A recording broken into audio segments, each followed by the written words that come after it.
Well, today we've found a little oasis in a semi-urban environment. And if you're into your winter fishing, the chances are you're going to end up in the same kind of place that we have today, because what's brought us here are the gravel pits. Well, this is a time of year when Matt and I like to do a bit of dead baiting on these gravel pits. And we like to keep it quite simple, really. This is a simple float rig that most people tend to use nowadays. The only thing that I would say is different to most people I see is that I'm using a braided main line, and there's a lot of advantages to that. Well, this is the stuff that we're going to be putting through its paces. It's Berkeley Whiplash 8. But the first thing that strikes me about Whiplash 8 is the diameter. It's so fine. This is actually 46 pounds breaking strain braid, or 20.8 kilograms if you prefer the modern side. But it's 0.16 diameter. That's like a match fishing hook link. So I'm just going to put on a dead bait, in this case a sardine, and I'm going to do what we always do, and that's cast in, leave it 20 minutes, 30 minutes, just twitch it around a bit, and then move to another swim. Even a raw wind didn't dampen our early enthusiasm, though we both knew that plummeting temperatures and a biting easterly would make the pike in the lake sulky. As the day wore on, and with several promising swims yielding nothing, we knew our chances of catching were getting slimmer. But one of the advantages of fishing with a mate is that a good chat usually refreshes your thirst for the challenge. Is that if we keep working around that bank, we'll end up over there on that nice point towards the end. I think that's a good strategy. Yeah, well, we're fishing into the wind, but it's worth a try. Yeah, I reckon it is. Shall we get round there? I think we should have a cup of tea first, personally. Ah, so you do have some good ideas, don't you? I do, yeah, occasionally, yeah. Come on, let's get the kettle on before we move then. Well, I don't know about let's, that implies us. Well, it's actually your turn. Well, sometimes you have to make the tea, you know. As the afternoon rolled by and we made our way over to the point, the swim that we had all of our hopes now pinned on, bright sunshine had been replaced by gathering clouds. We both like points. They're obvious places to ambush patrolling pike, and so it came as no surprise when, as the last light of the day began to seep away, my float slipped under the gently lapping waves to announce a take with barely a ripple.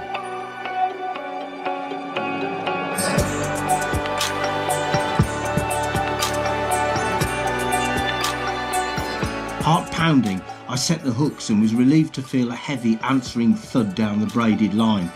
No jack pike this, it's a proper one.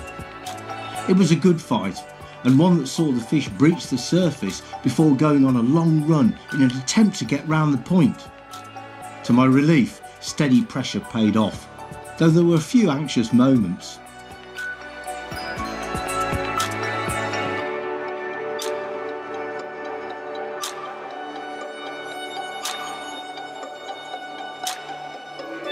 Having caught countless numbers of huge pike, the Duke made a fine gilly, I must say, scooping our prize with immaculate timing. Cue the celebrations.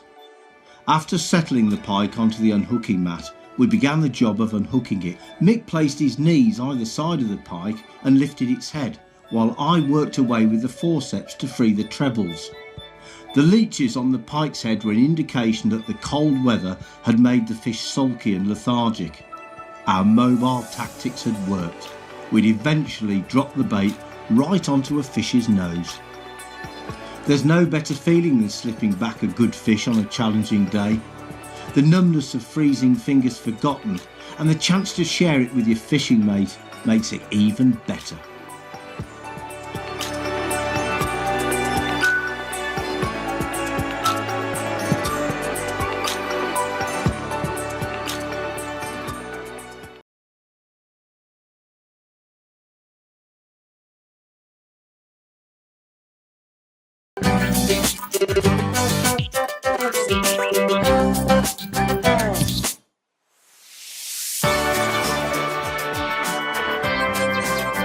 And on a day like today, midwinter, freezing cold, strong wind, you might be thinking, what on earth are those two doing out there? Well, the answer is we've come pike fishing. For me, for cold water fishing, lure choice is really important. And I think we should cover our options. I'm going to try a small lure, which I've got a lot of faith in. You might want to try that yourself. But, you know, one of us should try a bigger lure as well. And between us, we might winkle one out.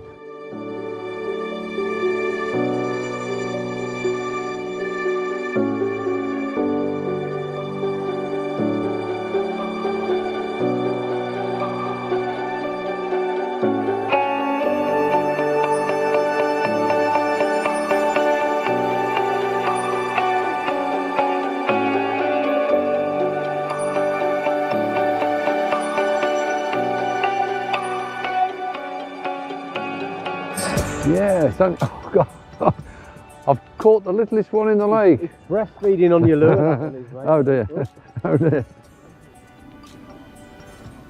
You know, we all want to catch a big pike, but if you don't put back the little ones like this, you won't have big pike to catch. You know, I caught my first pike over 50 years ago, and it was caught on a spinner. And I've suddenly realised spinners haven't actually changed in all that time. The man who designed the spinner got it right first time. But if you're going to use bigger lures, especially the big soft plastics, the weighted ones, or jerk baits, then you will need a slightly different setup. The rod itself is a lot more powerful. This is a kind of light to medium jerk bait rod if you're looking for one. But the really important thing is the reel. This is a multiplier reel. And the reason that we use these a lot with the heavier lures is that many of them need to have a little bit of extra action imparted into them. And the way you do that is by tapping or jerking the rod downwards. And I'm enjoying my lure fishing more than ever today for one simple reason: braid. Today I'm using this stuff, which is Fireline, which is an 8 carrier braid. Of course, it's got all the key features of braid: low stretch, so you feel more, the abrasion resistance, the casting ability because of the diameter, but 50 to 60 pounds is absolutely perfect for jerkbait style fishing with heavy lures. The Duke's faith in his trusty spinner was certainly repaid. He caught a couple of pike, not big fish, but feisty, beautifully marked juveniles that put a nice bend in a light rod. Point proven, it seemed a good time for the Duke to explain why he's fishing with fluorescent coloured Fireline. You don't have to buy this colour. I put this on to show you what I would recommend for beginners. Because when you're a beginner, you need to know where your line is, when it's coming in. You want to know how far down in the water it is.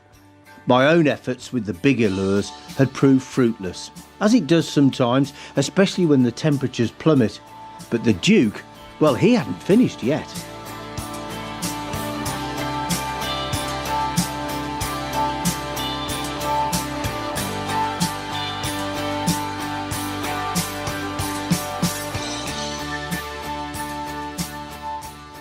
So, what have you had on your big lure? Well, in a nutshell, nothing. Yeah, I thought as much.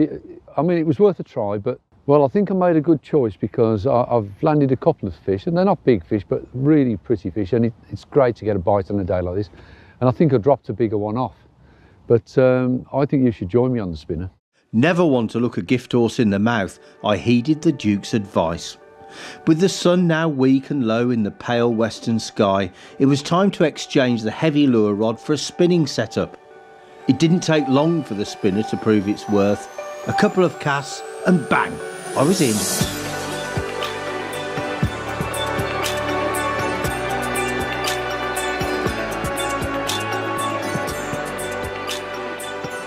The fish fought well, and I decided I might unhook it in the water, but changed my mind when I saw that it had swallowed the lure and needed some attention on the unhooking mat.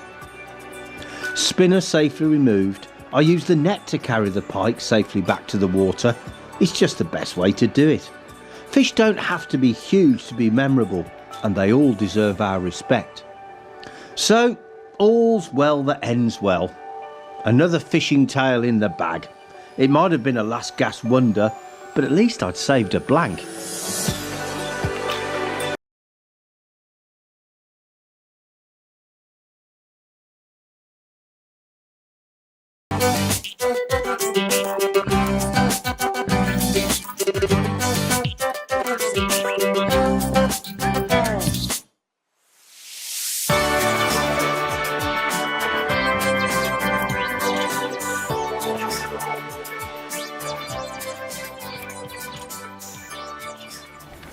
Well, today we're on one of our favourite rivers. It's the Nene, or as the locals know it, the Nen, which is found on the east side of the country for those that are interested. Very intimate, lots of boats and structure here, and that means that it's really good for predator fishing. Mick's going to try some bait fishing for pike, and me, well, it's not the best day for it, but I quite fancy a crack at the perch, you know. For my pike dead baiting, I've changed all my rods over to braid now, so that means that you've got instant contact when you strike. But these modern braids, like this one I'm using here, the Berkeley Whiplash 8, it's got a very, very smooth coating, and due to the way it's coated and its construction, it casts really smoothly, and I'm getting extra distance with the casting. Well, here's the setup. As you can see, I've got the float there at the top, mounted on the braid, and then below that I've got a small swivel, and that's connected to a mono or a copolymer hook link, just to put a little bit of stretch back in, because this braid is so low stretch there is a danger you could keep bumping fish off if you don't have just a little bit of give. So I've put a mono hook link on, I've got my bulk shot, a dropper shot, and simply at the end a hook, which will be baited either with maggot or worm, whatever takes my fancy.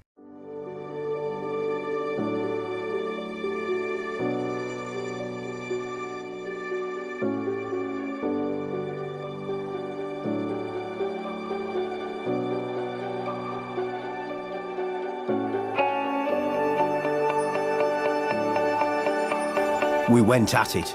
Mick for the pike, me for the perch. I opted to trot my worm-baited hook under the float, while Mick fished a sardine deadbait static with the bait hard on the bottom. Pretty soon, it was obvious for me at least, that the float wasn't working, despite my best efforts to fish it closer and closer to the cover. A switch to ledgering tactics with a quiver tip brought fresh hope and the chance to explore a new area of the swim, although things didn't work out quite the way I planned them. Oh, that was a little nudge then. And then on the far side, you've got all those overhanging bushes, and I've got really tight across. I've added some extra SSG shots to the link so I can hold further across the river. But this is important. You don't want to add so many shots that you're really pinning the bait hard to the bottom. What you want is just the minimum amount of shots you can get away with for the bite sensitivity. And I think I do deserve a better fate actually for fishing like that, but it just goes to show you the sensitivity of that braid. Well, I don't know about you, mate, but I found it fairly difficult. I knew you would. I didn't think you would catch a perch in this bright conditions. But you know something? I thought I would catch a pike. We fished on, of course, but to no avail. It was just one of those days. Eventually, Mick's float, after lying stock still for over half an hour, suddenly came to life. At last, Mick was connected to a pike. Not a big pike, but a pike. However, even the joy we felt as the fish neared the net turned to disappointment when it threw the hooks. In the end, we packed and sulked off to our respective homes, respective tails firmly between legs. The following day, for no other reason than the fact that we like to entertain you guys with a fish or two, I went out, this time on my own, and to a different river. Fresh start, fresh hope. I had my fingers crossed at any rate.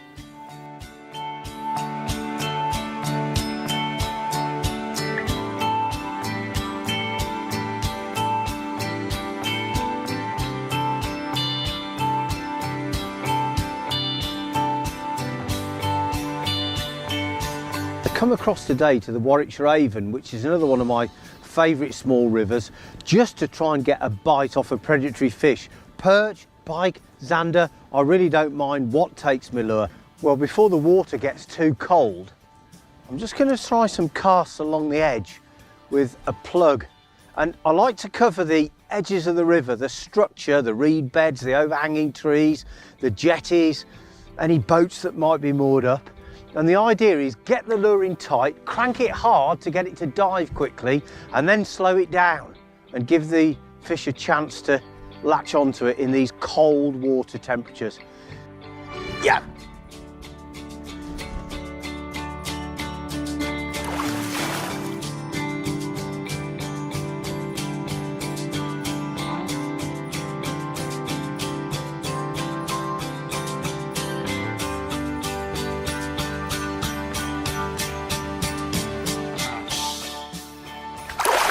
I think the conditions are literally deteriorating almost by the minute, but I'm not going to pack in yet because with the light going like this, there's a decent chance of another fish, and I'm hoping I might even pick up a Zander. So nothing ventured, nothing gained. I'm going to stick it out to the end.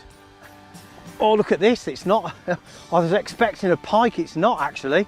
It looks like a Zander to me, and not a bad one either. Well, that would be a heck of a result on a freezing cold day. Yes, it is a Zander. And there it is. Not the pike I was expecting, but a Zander. And after all of the poor fishing on the Neen yesterday, I'm so glad I came out in this cold weather today, because if I hadn't, I wouldn't have caught this fish. It's a brilliant result, and I can't wait to tell Mick. The water is really, really cold. Oh, that fish didn't mind.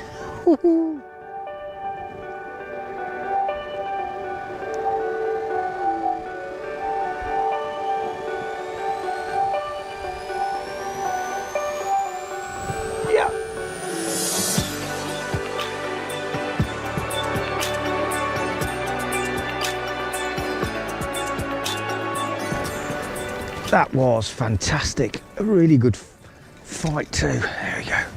It didn't turn out too badly in the end, did it? It was only a bit of bad weather after all. Fishing will always be about highs and lows, and we'll all get our share of both. And remember, even on the worst fishing days, the next red letter day could be closer than you think. Can't ask for more than a soaking on a freezing cold day. Thanks, mate.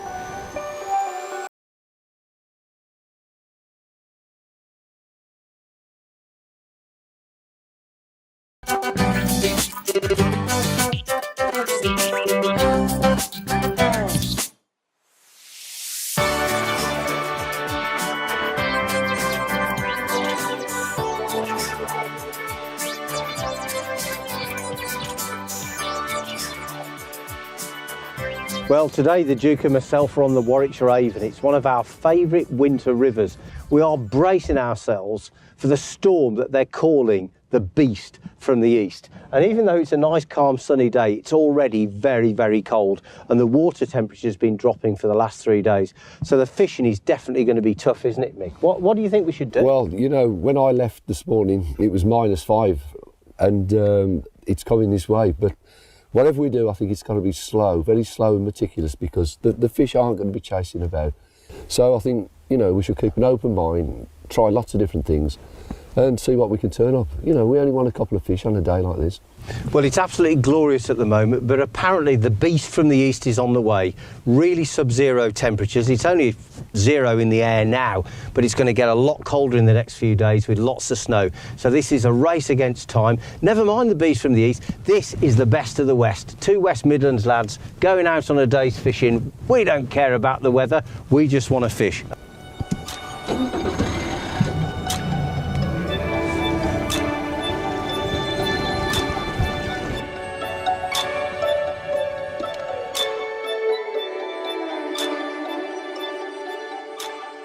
The Beast from the east has arrived, or at least the front edge of it.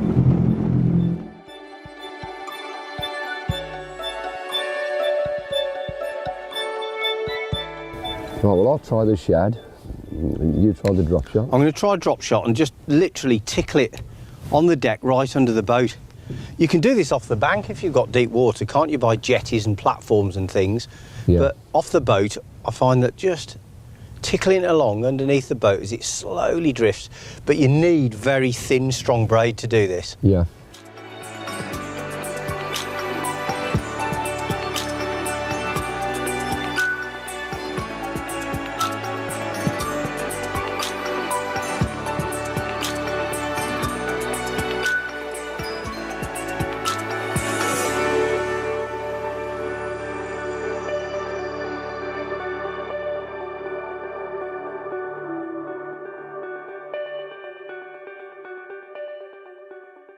Well, you can see the rig there very quickly, folks.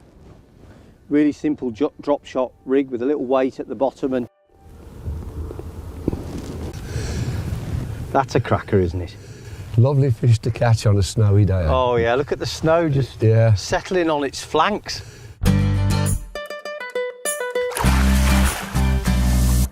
I've given it a good lash here, mate. Should we move downstream? Yeah, there's lots of water to cover, isn't there? Yeah, I think so.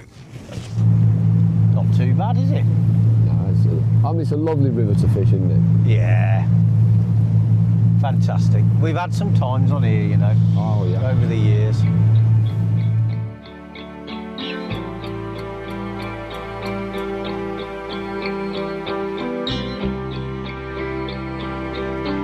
No. I'm trying to find a place to put the boat. I'm struggling to see through the blizzard at the moment. I think it's over there.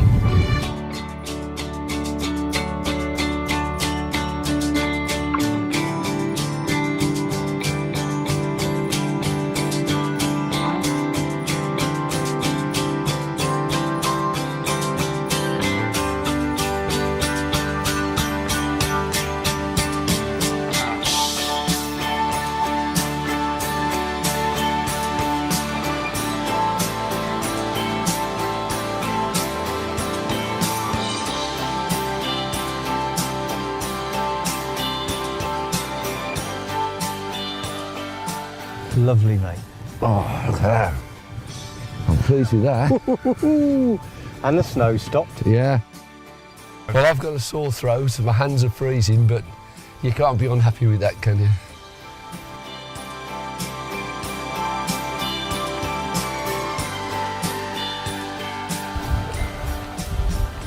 Well, we've just tried a new spot, and Matt, the lucky devil, had a bite straight away. It's a little pike. And it's the littlest pike I've ever seen.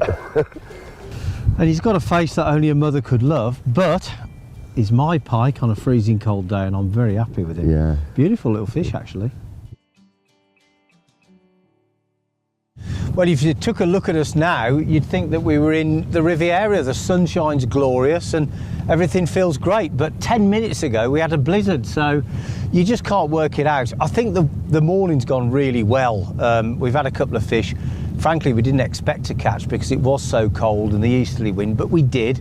And now, really, we've got the best couple of hours coming, that late afternoon couple of hours, haven't we? So it's not over till the fat lady sings. Oh, yeah, there's a fish, Mick. How about that?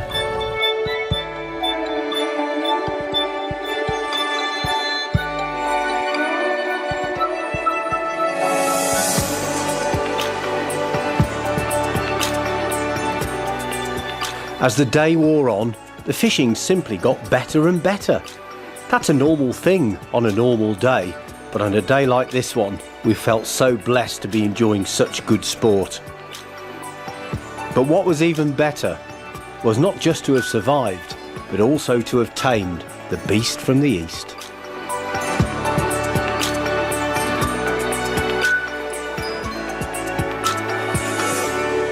We almost didn't come out today, and if we hadn't, we'd have missed a cracking day's fishing. I know.